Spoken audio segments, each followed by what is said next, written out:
All right, Blues, and welcome back to episode 50 of the Transfer Target. After all of the excitement of signing Otamendi yesterday, today is a bit of a damp squib. We've signed one of the best defenders in world football, or one of the most sought-after defenders at least. And some people have still been a little bit disappointed. And why is that? Well, that's because Jason Denayer looks like he's going to be going out on loan from City again. And I know a lot of you want to see Denayer not even just in the squad, but starting for City.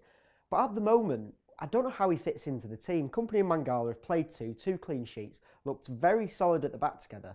Now we've brought in Otamendi, who, like I've said, is one of the best defenders at least in Europe, if not in the world. So he's probably fifth in the pecking order behind Demichelis, who was, for me, our best defender for the whole of last season.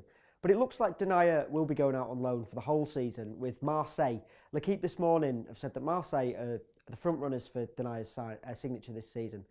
Denayer's agent has come out in the past week and said that he's disappointed. City said they wouldn't sign a defender. I don't think City planned on signing Otamendi at all. As Khaldoon said, as Pellegrini said, if world-class players come up, City will go after them. They wouldn't set out to sign a defender, but Otamendi was available and we've signed him. And I cannot be disappointed in us signing some of the world's best players. We've got to find a balance, I know, between bringing through youth and having the best players. And it's that kind of, it's a debate between instant success, long-term reward. And with Pellegrini only having 1 or 2 seasons left at the club, is he going to risk not winning league trophies, not winning other trophies, just to put youth in the team? I'm not too sure. Denayer, don't get me wrong, he's one of the best prospects at the club. He's one of the best prospects, the best young defenders going at the moment. And he will eventually get into the City team. It just will not be this season. And that might be a shame. Some people might be disappointed, but it's not going to happen overnight. This academy that we've just spent so much money on is new. It's not going to be a revolution. We're not going to see 10 young new players come in. And I'm quite disappointed that Denayer will be going out on loan. But at the moment, he's not getting in the team. And with the Euros coming up next year, what's the point in him sitting on the bench all season when he can go and play 35 games? He's not going to go to the Euros with Belgium if he plays 3 games for City this season, as much as we'd love to see him come through. So let us know your comments about Denayer, about Otamendi. I want to know your thoughts, because they're my thoughts, but it's your thoughts that ultimately count. Another defender that might be leaving City is Demichelis himself. And that, for me, I don't like this one. Apparently, River Plate are interested in taking him back to Argentina.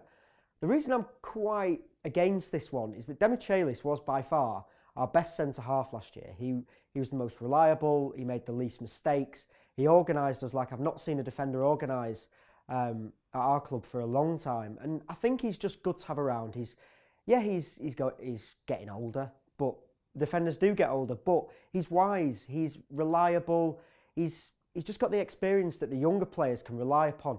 And this season we've been playing him in a central defensive midfield role, which I've really enjoyed a couple of times that he's come on. Yet we've got a bit of an overload of centre-backs and we haven't got many players that can play in the holding role. And Demichelis is definitely one that, like we saw against Chelsea, 2-0 up, you bring him on, he just settles everybody down. And I don't want to let him go for that reason. So, again, let me know in the comments below. Demichelis, do you want to see him stay? Or are you not too bothered if he goes out from City this summer? A quick update on De Bruyne. It's no news. The papers were saying earlier in the week, getting really ahead of themselves, the Sun in particular, that De Bruyne would be wrapped up by today. Well, that's not the case. We'll be lucky if he's wrapped up in time for Watford next weekend. It's just one of these where Alofs, who's head at Wolfsburg, he just doesn't want to let him go. And why would he want his prized asset to leave for less than they can get? They wanted 40 odd million, we offered it. They wanted 50, we've offered it. Now they want 57. It's just going on and on. I'm sick to death of talking about it. You're probably sick to death of hearing about De Bruyne. But hopefully next week things will pick up. As we spoke to Christoph earlier in the week, he's still confident the City can get the deal done. But can we get it done in the 11 days before the transfer window closes?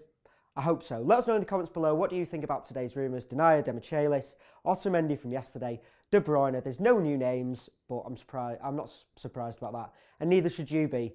But we've got Everton coming up on Sunday, so make sure you check out our fan cams. Preview will be up later today. and we'll see you on Monday for episode 51 of the Transfer Target. I think we won 2-1. Is it 2-1? Come on, 3-0. 3-0, we won 3-0! We won 3-0! Top of the league!